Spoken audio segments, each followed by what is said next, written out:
Now, Joseph Borrell, the EU's foreign policy chief, says the war has reached a really dangerous moment. And he says that we shouldn't dismiss President Putin's remarks on nuclear weapons. What's your take? Well, we've already had a number of or else moments by Putin, which included nuclear bluster at least twice before. One was when Finland and Sweden were contemplating joining the EU. So, of course, you should take it seriously. But in terms of probability, because we use probability yardsticks, at the moment, you would say the potential for use at the moment is low. That gives a 5 to 20% probability of use. Now, what the Americans will do is monitor the strategic posture of the Russians, and at the current time, there is no need to change. So, for example, the only examples that we have to go on are the Cuban Missile Crisis in 1962 and the Yom Kippur War in 1973, when the Americans did raise their DEFCON, defense readiness condition, to 3 during Yom Kippur and to 2, the next step to nuclear war, in 62. At the moment, it is still 5. That is, it's situation normal. So, of course, you should monitor it, but don't get intimidated by it at the moment, because that's exactly what Putin Yeah. wants to do. He's trying to use the deterrence by fear of the nuclear part of his arsenal. And as you say, I mean, part of President Putin's way of operating is the kind of fear itself. It's the psychological fear of these types of things. And look, let's move on to these referendums that are happening across Russia. I mean, absolutely extraordinary reports that armed soldiers are going door to door to collect these votes. I mean, what do you think is going to happen with these referendums? How is President Putin going to try and use them? And what do you think is going to happen next after the back of these, Chip? Okay, well, the first thing is they've got no legitimacy, and Guterres, the UN Secretary General, has said that any annexation of a state's territory by another state resulting from the threat or use of force is a violation of the UN Charter and international law. So there is no legitimacy. But I think they will be incorporated because it helps Putin in a military sense. That is, if it is incorporated and the 4 provinces are deemed to be Russian territory, then you can send those who are conscripted to those provinces or oblasts because they are Russian. They are not sending people abroad, so it gets him out of a technicality there. It also means that all his military service contracts from those who are still serving at the moment on the mobilization side have been extended. So typically those contracts were 3 to 6 months. They've now been extended indefinitely. So those who were fighting are fixed in position and will have to continue to fight, um, or they'll be imprisoned or die. Mm.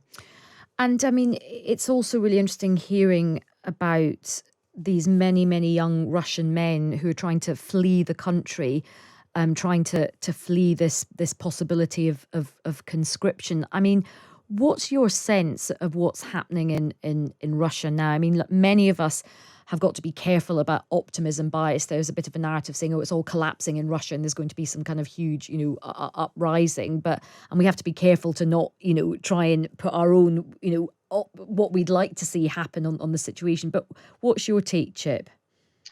Well, there's 3 parts to that internally in Russia. The first one is, can you protest Putin out of power? And the short answer to that is certainly not yet, or in the short term. So, for example, in the last week, we saw 13 to 1400 people arrested for protesting. There were 13,000 people arrested in the first 2 weeks of the war, of which there were 4,600 on the 6th of March.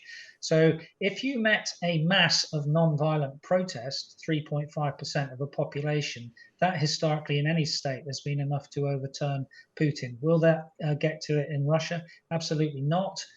Because Putin has got to this point where he's disengaged generally the population from politics, really. The second thing is, could you have a palace coup? It's very easy to see why you might have a palace coup. That is the battlefield setbacks that we've sort of seen, or low morale, or economic catastrophe. And that is why actually he's mobilized to try and satisfy the part of the nationalistic tendency within Russia and those critics of him on TV. So the why is easy to see. The how is more difficult because of the nature of how power is divided, particularly in how the FSO, the Federal Protection Organization, protects Putin. So it's difficult to see that. But that said, there's two things that always apply in Russia. Everyone's loyal until the point they're not, and authoritarian regimes are stable until the point that they become unstable. The more particular one, I think, which may happen, is that we've learnt, I think, in the last day that at Kherson, where the Russian forces to the west of the River Dnieper, I think they will be kettled and crushed, and Putin won't allow them to withdraw. Now, we've already had a collapsing part of the army on the front in Kharkiv. I think that will ultimately happen in Kherson. You can't get a bad army doesn't become a good army overnight, and quantity of soldiers who are mobilized doesn't necessarily give you a capability, which is the sum of a number of things, which is training, equipment, personnel, intelligence, doctrine, organization, infrastructure, and logistics. You don't get good logistics overnight, and they just sacked their top logistics general as well. Chip, can I just add, what about motivation as well? Like, how big a factor is that in terms of a functioning military capability? Because I've heard other military experts say, look, that the Ukrainian army may be smaller in size, but they're emotionally invested in this. They're completely motivated. They know what their cause is, whereas that's very different for the Russians. No, that's absolutely true. So generally what we say is total means multiplied by your strength of will gives you the power of resistance. The power of resistance of the Ukrainians is a lot greater than the Russians. If you look at Mark Milley, who's the chairman of the Joint Chiefs of Staff in America, when he became the chairman of the Joint Chiefs of Staff, and I did my sort of strategy course with him, he said 5 things pertain. Armies don't fight wars, nations fight wars. That's what you've seen with the energized Ukrainian nation fighting this war, which it hasn't been in Russia. Armies are difficult to create. They are, and you can't create an army out of just a mass of people turning up without those capabilities that I mentioned earlier on. But that's been happening with Ukraine, and of course, in the UK, we've already trained 5,000 Ukrainians. And there are a number of other things which he said as well, all of which are coming true. You know, wars will be short. They might not be. That's a myth as well. So a lot is going on there. And it is still the case that the strategic initiative is with Ukraine, but they still require that support from the West in terms of both financial, humanitarian, and military support to try and make sure that they are absolutely strategically able to take back the territories which have been lost at the moment.